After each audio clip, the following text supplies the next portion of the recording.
Bonjour et bienvenue dans la chaîne Mathématiques Science. Aujourd'hui je prends et expliquer une nouvelle vidéo, quelques vidéos donc d'exercices dans laquelle nous allons voir tout simplement comment on peut calculer cette fois-ci avec les puissances de 10. Dans la dernière vidéo nous avions appris à calculer avec des puissances en général, donc notamment des carrés et des cubes. Là on va s'intéresser à calculer avec des puissances de 10 ici, ok. Donc là, voici trois exemples de calculs que vous pouvez effectuer. Donc premier calcul, il s'agit du calcul A, très facile, 10 exposant 49 multiplié par 10 exposant 230. Deuxième exemple, donc il s'agit de l'exemple B, 10 exposant 3 multiplié par 10 exposant 6 divisé par 10 exposant 4. Et enfin, dernier calcul, qui est le calcul C, 10 exposant 3 divisé par 0,1. Donc là, je vous laisse mettre la vidéo en pause pour effectuer les calculs et après donc donner ce résultat, donc le résultat au fur et à mesure, sous la forme d'une puissance de 10. Sur ce donc, correction. Alors donc là, il faut se rappeler d'un truc, et déjà, comment ça marche les calculs sur les puissances de 10. Sur les puissances de 10, et même sur les puissances en général, quand vous avez à chaque fois le même nombre qui est répété, c'est très simple. En gros, il faut juste, quand vous avez à faire une multiplication, additionner les exposants, et quand vous avez à faire une division, soustraire les exposants. Ce qui veut dire que si je prends un nombre A, que donc je mets deux fois, ok, que ce nombre A, on le multiplie par qu'on le multiplie deux fois par lui-même, ok, et donc quand on met par exemple A exposant n, et du coup si deux nombres A exposant n, et du coup tout simplement le résultat qui va donner de ça, ce sera A exposant n plus m, ok, voilà, et ainsi de suite. Et donc pour l'addition, vous aurez compris, si je prends un nombre A exposant m et un nombre A exposant n, et que je divise A exposant m par A exposant n, dans ce cas-là, il faut faire, ça donnera tout simplement A exposant n, moins n, ok, voilà. Donc là, je pense que vous avez compris en gros la règle, donc je vais vous l'écrire quand même pour que vous en souvenez quelque part. Voilà, donc je vous ai écrit ces deux règles pour que vous en souvenez bien. Comme ça, au moins, arrivant en troisième, vous n'allez pas faire des conneries. Parce que oui, en troisième, bien évidemment, ce genre de chapitre, il est encore retravaillé. Et même par moment au lycée, on peut vous redonner des calculs de ce genre-là. Donc, multiplication, on se rappelle. Quand on a une multiplication de puissance, il suffit d'additionner les exposants. C'est ce que j'étais en train de dire. Et pour la division, on se rappelle que tout simplement, on soustrait les exposants. Ok, voilà. Bon, je pense que vous avez bien compris. Maintenant, on va appliquer cette règle-là, enfin ces règles-là plutôt. Et donc, on va les appliquer déjà pour le calcul A. Calcul A, très facile, comme je disais. 10 exposant 49 multiplié par 10 exposant 230. C'est très simple. En gros, déjà, vous recopiez 10 tranquillement. Voilà. Et ensuite, vous mettez un chiffre en exposant. Mais qu'est-ce qu'il faut mettre en exposant? C'est simple, vous faites 49 plus 230 et vous apercevez que ça fait 279. Donc du coup, 10 exposant 49 multiplié par 10 exposant 230. Faut pas avoir peur de ce genre de calcul. Et vous additionnez tout simplement vos exposants et vous trouvez 10 exposant 279. Ok. Alors là, bien évidemment, vous n'avez pas tapé ce genre de calcul à la calculatrice parce qu'elle vous donnera pas de valeur décimale. Mais en gros, c'est un 1 suivi de 279 zéros, ok. Donc c'est vraiment énorme, ok. Donc généralement on n'est pas habitué à écrire ce genre de nombre, mais bon, ça existe bien évidemment ce genre de nombre, c'est-à-dire un 1 suivi donc de 279 zéros. D'ailleurs, petite information aussi au niveau des puissances de 10.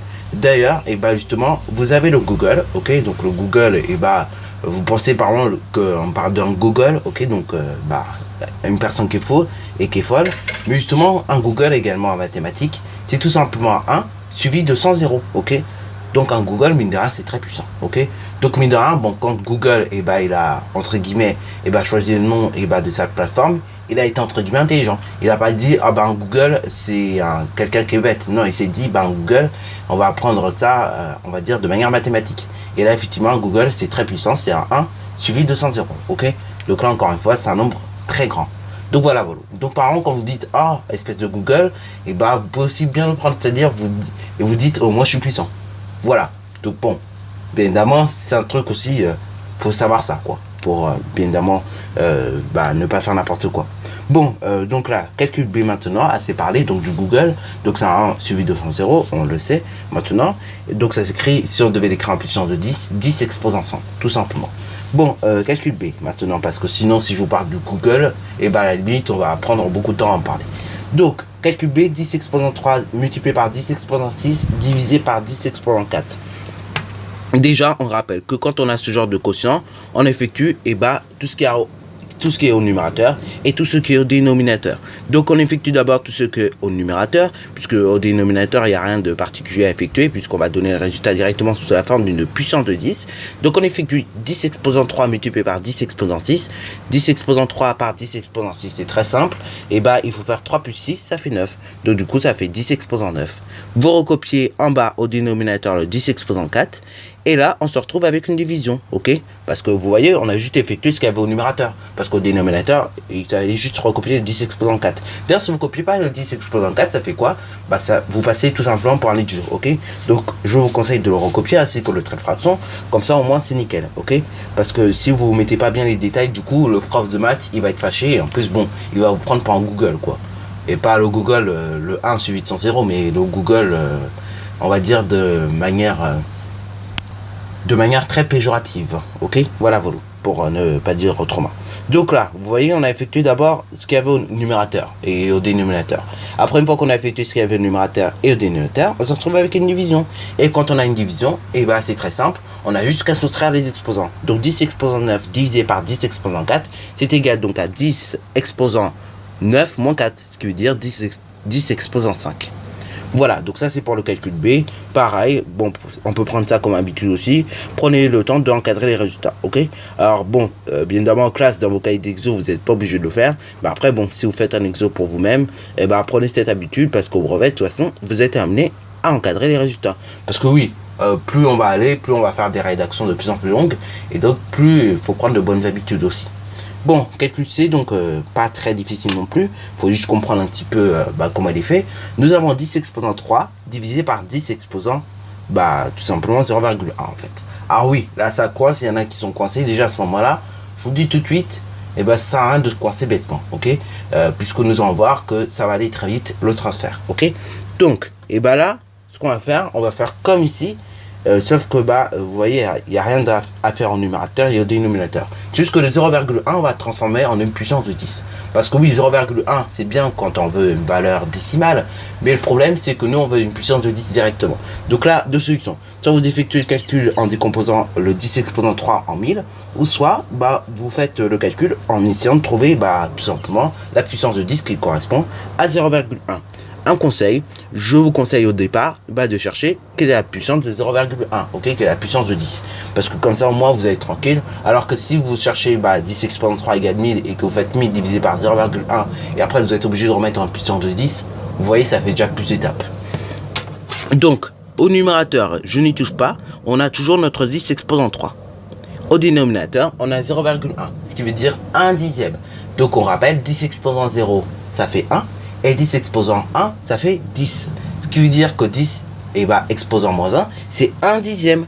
Ce qui veut dire 0,1. Ce qui veut dire que 0,1 est égal à 10 exposant moins 1. Voilà. Alors là, il y en a qui sont perdus à ce moment-là. Ils disent, oh là là, comment je vais faire la soustraction? Les gens, rappelez-vous du cours sur les nombres relatifs, ok? Vous avez tout simplement à effectuer 3 moins 1, ok? Donc en réalité 3 moins 1, donc je vais vous l'écrire, donc ça s'affichait, voilà. En réalité on peut le raccourcir beaucoup plus rapidement, et ça fait 3 plus 1, et 3 plus 1, c'est bizarre, vous savez le faire, c'est un calcul de CP, ça fait 4, ce qui veut dire ça fait 10 exposant 4, ce qui veut dire que 10 exposant 3 divisé par 10 exposant moins 1, et ça fait 10 exposant 4, soit 10 000, si vous l'écrivez normalement. Donc là, pour ceux qui auraient fait la deuxième méthode, c'est-à-dire transformer le 10 exposant 3 en tout simplement 1000, vous aurez obtenu 1000 divisé par 0,1, divisé par 0,1 revient à multiplier par 10, donc du coup, on aurait obtenu 10 000, et 10 000, ça fait bien 10 puissance 4, ok? Voilà. Donc là, bien évidemment, c'est pour ça que vaut mieux le faire comme ça, directement tout mettre en puissance de 10, comme ça va plus vite. Donc voilà. Surtout donc la vidéo est déjà terminée. Si tu as bien aimé, n'hésite surtout pas à la liker, à commenter et bonne reste à toi en mathématiques et en sciences.